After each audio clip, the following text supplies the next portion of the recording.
Sekejap. Kita ada satu lagi kontes yang mana you guys boleh berpeluang memenangi hadiah. Tapi you guys kena tag 3 kawan dekat kita punya komen. Hello guys, I'm Jay. Okay, sekarang ni kita berada di Johor lagi. Masih lagi Johor tetapi di mana? Di Kompas. Sekarang ni saya nak challenge. Macam biasa kita ada RM200. So sekarang ni kita nak cari random person lah. Which is kita nak belanja dia tapi kita akan challenge dia untuk sebut kita punya slogan. Apa tunggu lagi? Let's get started. Kak. Kita ada satu, akak nak masuk sini nak shopping before tu saya ada satu challenge lah, nak interview akak sikit boleh? Kalau akak free ke, okay ke? Boleh Sekarang ni nama akak apa? Buna. Oh sedap nama. Sedap nama Buna akak Kena dengan akak, dengan orang lah. Okay, akak ada belah kucing? Berapa ekor? Setakat ni ada 33 ekor. 33? Ayo, akak seorang jaga? Oh, akak memang the best person in the world lah orang kata. Yang memang ada hati yang baik. Kucing akak ni jenis kucing apa? Oh, semua street cat lah. Oh, okey.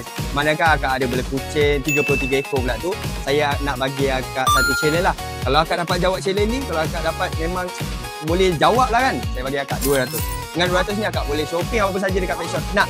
Boleh. Okey, challenge ni senang tak? Challenge dia adalah ting. Okey, akak akan sebut slogan ni dekat kamera. Bila akak dah ready, akak cakap ready, okey? Kita akan start lah, boleh? Boleh.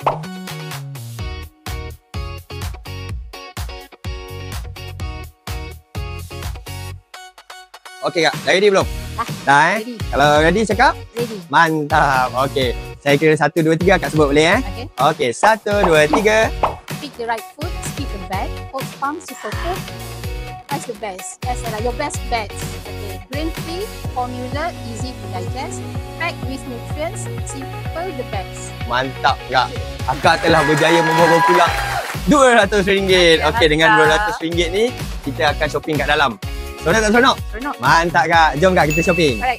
In the night, when the stars align, we come alive, let the rhythm ignite.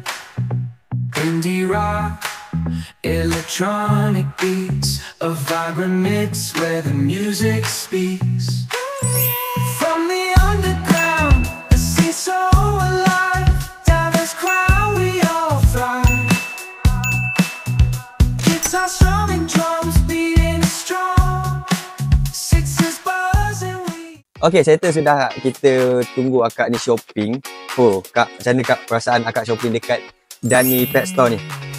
Okay, best sebab macam-macam produk pilihan yang ada dekat sini. Okey. So, puas hati ke tak puas hati kak? Puas hati. Sangat-sangat puas hati.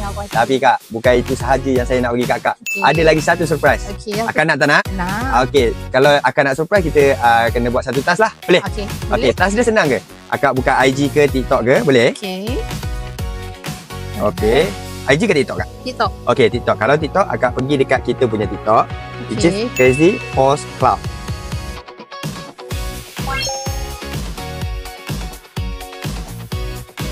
Okey, disebabkan akak dah follow, kita akan bagi akak surprise. Nak tahu surprise apa? Okay. Ting! Okey. Okey, brand Oxfarm kak. Oxfarm, superfood untuk kucing kesayangan anda. Oxfarm yang free dibuat daripada daging segar berkualiti tinggi, diperkaya dengan teh hijau, antioksidan semula jadi yang bantu tingkatkan imuniti dan cegah kanser. Marigold membantu kurangkan keradangan dan panas badan. Sesuai untuk kulit sensitif, acai berries kaya dengan vitamin C, E, A dan omega 369. Bantu kurangkan gugur bulu dan kekalkan bulu yang sihat. Goji berries melancarkan peredaran darah dan menguatkan akar bulu. Coconut oil lembut, mudah diserap dan menyokong pencernaan yang sihat. Sesuai untuk haiwan yang sudah dikasih, bantu kawal keguguran bulu dan emosi. Lepas ni kucing akak memang seronok macam-macam brand ada. Ni kak. Alhamdulillah. Okey. Terima kasih Oats Farm. Okey, settle sudah kita punya challenge pada kali ini. Akak Bunda adalah akak yang bertuah pada kali ini. So, pada you guys, jangan lupa like, follow and share kita punya platform IG, TikTok dan juga Facebook. Jumpa lagi. Bye-bye.